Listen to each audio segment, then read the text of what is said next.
you have done. I said, see, rider. I see what you have done. I have made me love you. The man is gone. And when I say, where I'm going, I'm gonna be baby. Lord, I won't be back too far. I'm going, baby. Lord, I won't be back too far. And if I find a good girl, I won't be back at all. Please.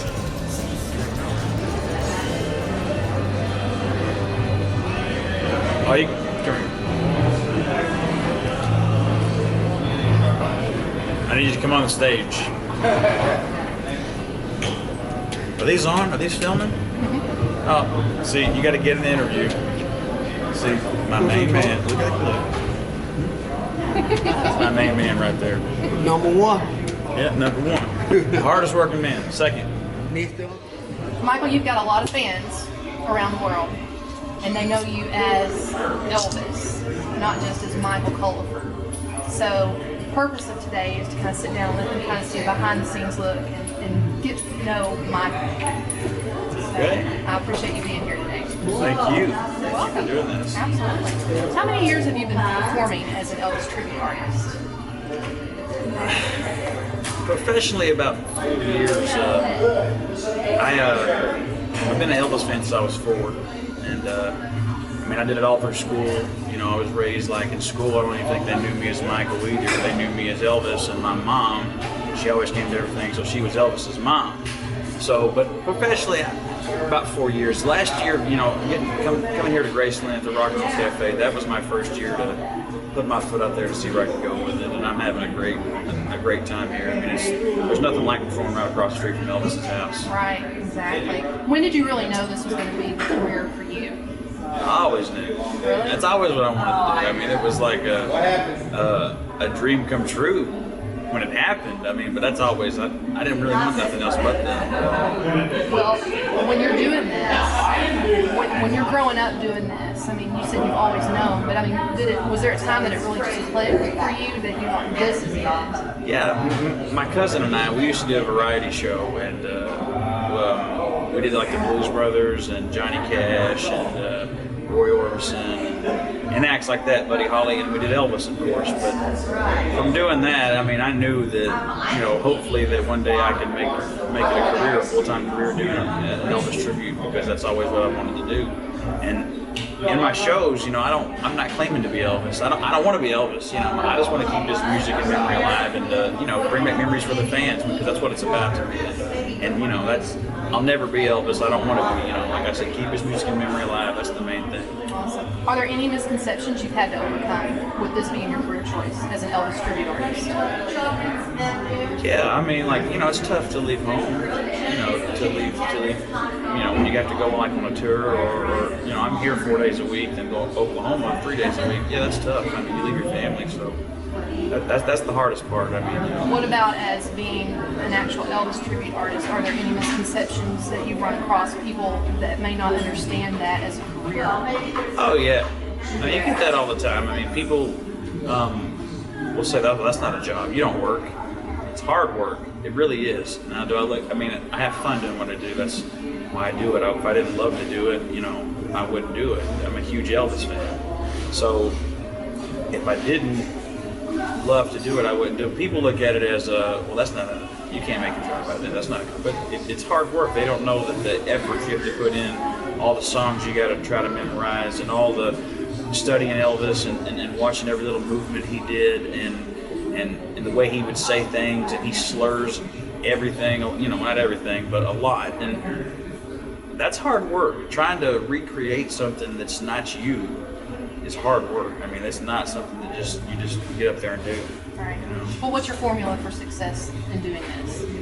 Prayer. I mean, just straight up prayer. I mean, like, I believe in God, and that's the first and foremost thing in my life. So I wouldn't be where I'm at today, you know, if it wasn't for Him. What do you do to push yourself? How hard do you push yourself as a performer? Well, you know, on stage, pushing myself. I mean, so much like coming out. I want to be the best that you can be. To see, I want people to give the ultimate Elvis experience, and I mean, I'm nervous. So I mean, I don't. If you ever watch my show, if you really pay attention, like the first couple songs, I hold back because I got to get comfortable with the crowd and let them get comfortable with me. And so that's something I push myself to do, to get comfortable with them first before I open up and say, okay, let's do this. So I mean, stuff like that, and if you don't stretch before a show, you're gonna cramp up on stage. That's for sure. I mean, it's. Do you do a lot of stretching? Do you do any exercise to prepare for that? No, I do a 3-hour show. I mean, that's, if you watch the show, it's full energy. Like, the whole show is nonstop. So that's enough exercise for me. What's your favorite Elvis song to perform? God, there's so many. I have a favorite one to dance to, which is Suspicious Minds. I love Suspicious Minds. Polk Salad Annie's right there with it. My all-time favorite Elvis song is If I Can Dream. I love to perform that. Elvis put so much feeling and umph in that song that he meant that song when he sang it. I mean, there's so much like feelings and thought from him in that song. He believed in that song. He really did. Well, do you ever worry about whether people like you for the real you or because of your Elvis persona that they see? No. I mean, you can. Hopefully, I grab them in with the Elvis thing. I mean, like I said, I'm me on stage. I mean, I try to recreate the Elvis thing, but I'm me as a whole on stage. I'm not, like I said, I'm not Elvis, so I don't try to be. I try to give you just the illusion for a little bit, like, what it would be like. I've had a lot of compliments from people that's seen Elvis, and those are the compliments that make you feel like you've accomplished what you do, and believing in that, and meeting people like Elvis's cousin, Miss Louise Smith, and she supports me 110%, and the feeling with that, doing what I do, that that makes me believe a little bit more in myself that we can do this. I have trouble taking a compliment though. I mean, ask anybody. I don't know why I just have trouble taking a compliment, because I always think I can strive to be better. And so, I'll say thank you, but I have trouble taking a compliment. I really do. Well, if you could spend a day with Elvis, what would you do? How would you spend it? And what one piece of advice would you ask him? What would I do with it? I would want to sing. I would want him to sing while I listen. And then I would ask him, I'm really intrigued how he could hit his notes, like not necessarily hit his notes, but he can sing any type of music. I believe Elvis could sing rap if he wanted to. If he wouldn't, but he could. I guess I would really ask him what his favorite type of genre of music would be, or something like that. Or there's so much. I mean, that's a hard question. What would you do though? I mean, would you want to go do something? I would with be him? in complete shock. Yeah. I mean, it'd be overwhelming. Yeah, I would want to hang out with him. Yeah, I would want to see if he liked me. What about taking a tour of Graceland with him? What would that be like? To get a personal tour from Elvis. Oh, that would be insane. Getting to know the history behind rock and roll. I mean, he's the king of rock and roll. So, I mean, he was the guy that we could shoot pool with him at the pool table downstairs, watch TV with him down there. If he shot a TV while I was there, I would be thrilled. So. Well, how has your faith affected your career choice with this? Because I know you're a very faith-filled person. How has that affected you? It hasn't. I don't feel like it has. I mean, there's a. Has it guided you in any way? Well, absolutely. I mean, there's certain things that a lot of people, I believe, might not approve of. I mean, when Elvis came out, he was a sex symbol, so they thought.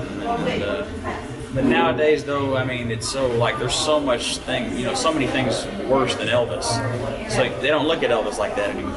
Yeah. So I don't feel like that's affected me in any way. When are you completely satisfied with your work?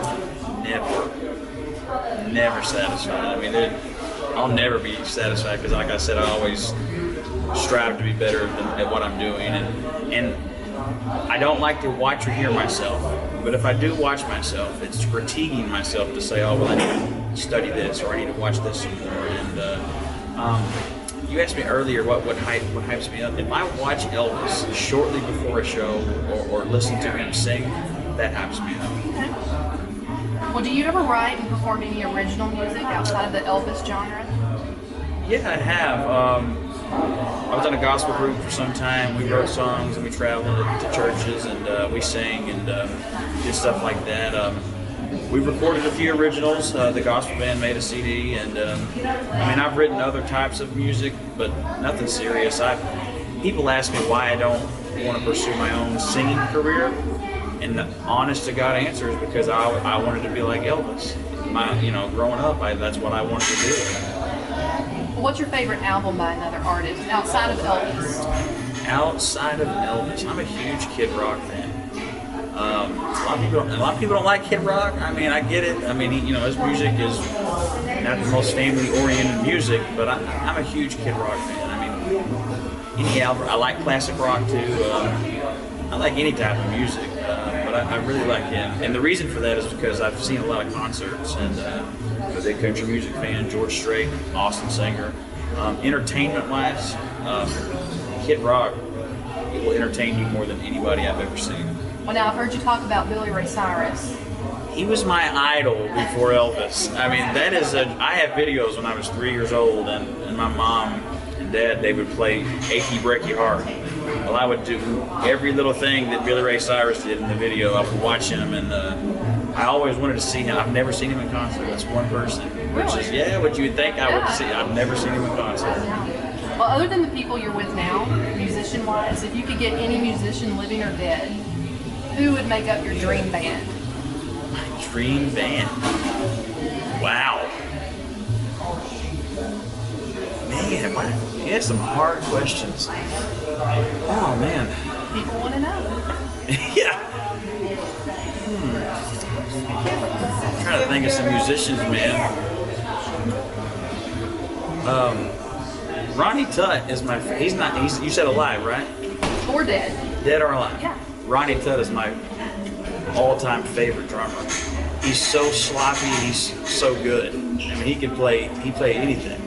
Well, James Burton, of course, Elvis' guitar player, great. I've seen him play live, and James still got it. I mean, my favorite guitar player, though, Jerry Reed.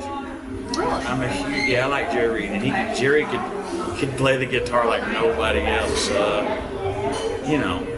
There's so many artists to pick from. That's hard to have a dream band. I've never sat down to even think about that. Really? Well, if you weren't a musician, what would you be doing? Sleeping on the couch.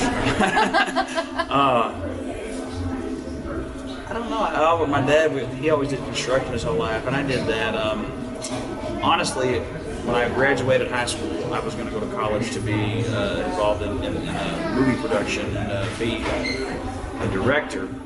Is what I wanted to be. And then, besides Elvis was always the number one thing I wanted to do. But if I wouldn't have done that, or if it wouldn't have worked out for me like it has, I would be doing stuff like that, involved in editing and in film producing and directing and stuff like that. What's a side of you the public has never seen? Man, you can ask my friends, especially these two. If people knew me, they probably wouldn't like. No, I'm very crazy at times. I can be. I love being stupid and funny and playing jokes and. Are you a prankster? Most definitely. I mean, I'll do anything to make anybody laugh. Yeah. Anything. I mean, you name it, we'll do it just to make you laugh. So I feel like I'm. What is it? Yeah, good. It's a good or bad. I'll try to make you laugh. Yeah. I love to mess with people. Like, be serious about something. but in a stupid way. Yeah. And that's what makes people laugh to me. It's like, are you being serious? And then it's like, oh, you're being funny. So I think that's so funny. Okay. Well, I know you're a huge Superman fan. How did that get started for you? All your children, sure. Well, I had a brother. He passed away when I was 4, and me and him watched Superman every night. I didn't sleep with my parents. I slept with him, and those George Reeves black and white, 50s Superman. We watched that every night. So, and of course, as a kid in the 90s, I grew up with Lois and Clark and Dean Cain. And I actually have a picture signed by Dean Cain that says, "Michael, who wins, Elvis or Superman?" And I told him that was a loaded question. You can't ask that. So I'm a Superman fan because of my brother. That's something that we shared and had that bond, and I will always have that. So that's why I'm a huge Superman. And my daughter now, my middle daughter, right, one of my youngest daughters, we have the Superman bond. She loves Superman. So that's cool to pass it down to my kid too, So. Okay. What's a guilty pleasure of yours?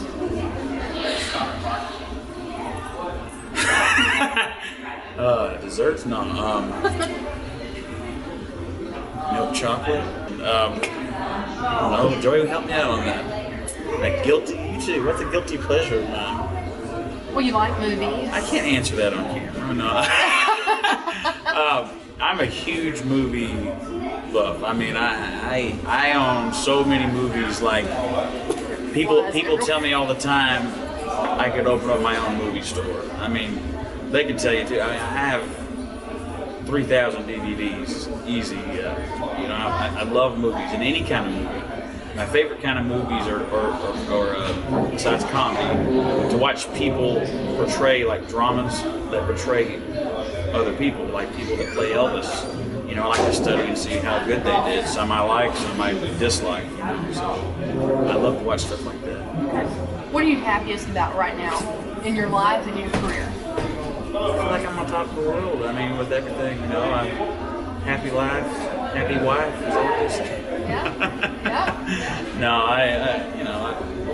my family supports me 110%, and I want to keep climbing up the ladder with it to see where I can go. So, if you could change anything about your present situation, what would it be? I don't know if I would change anything. I mean, I like it. I feel like I have the perfect job because I love to do what I do. So I don't think I would change anything. Well, what is one thing you want people to know about Michael Cullipher, the person, not the entertainer? Mostly my love for God. I mean, I want people to see that while I'm performing and off stage. Like I said, I'm a practical joker and I do stuff that's stupid at the end of the day. But, I was raised in church, and that's always going to be the one thing I want people to see me, that they know that I believe in God and that shines through me. What advice would you give a young person who has decided to become an Elvis tribute artist because they saw your show? They caught that dream. That would be amazing to me. And I've had a few kids that actually have seen my show that got into Elvis after watching me, which is, I seen Joe Kent here. He performed for almost 20 years on the same stage right across from Graceland, and I was 6 years old when I seen him. So my advice to them is to never give up on your dreams, because you never know what's going to happen. I mean, if you want to be an Elvis tribute artist, pursue it. Study Elvis, watch Elvis. Every little thing about Elvis that you might not think you need to know, you need to know. And I'm not talking about personal life situations. I'm talking about on stage, one little certain smile, one little certain look, turn, hand gesture. Study that stuff, because it really will pay off. I mean, there's times, I'm sure any Elvis tribute artist would say that they wanted to give up, you want to quit. Don't give up. Don't ever give up. And it's worth it in the end. What's the best piece of advice you've ever been given, and do you remember who gave it to you? I have no idea. I am not going to lie to you. I have no idea. That's a hard question to Do you have a mentor? Anybody that you go to for help with what you're doing?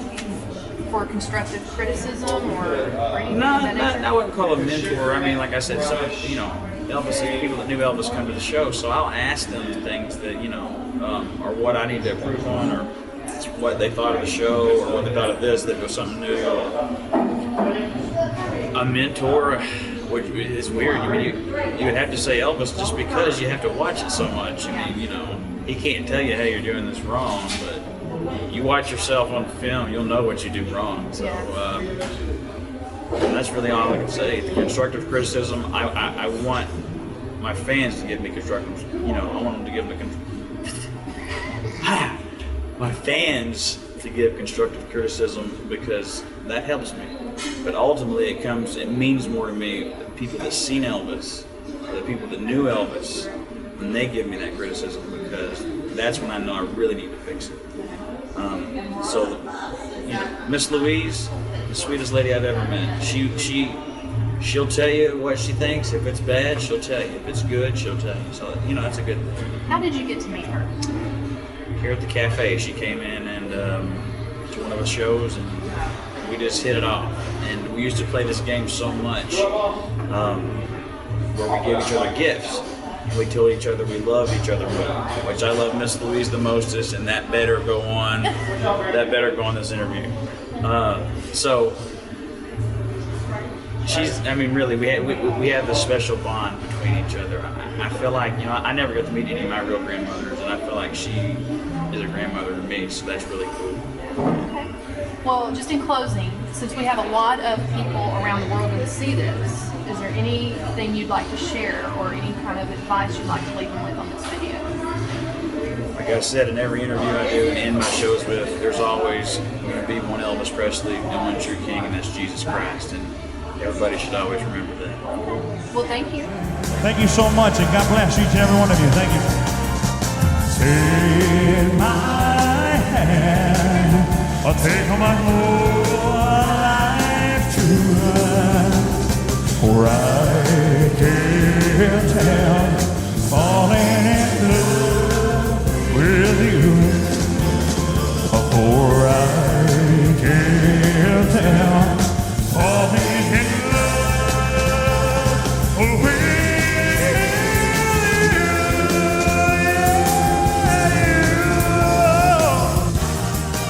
Remember, ladies and gentlemen, there's only one Elvis Presley and one true king, and that's Jesus Christ. Thank you, and God bless each and every one of you.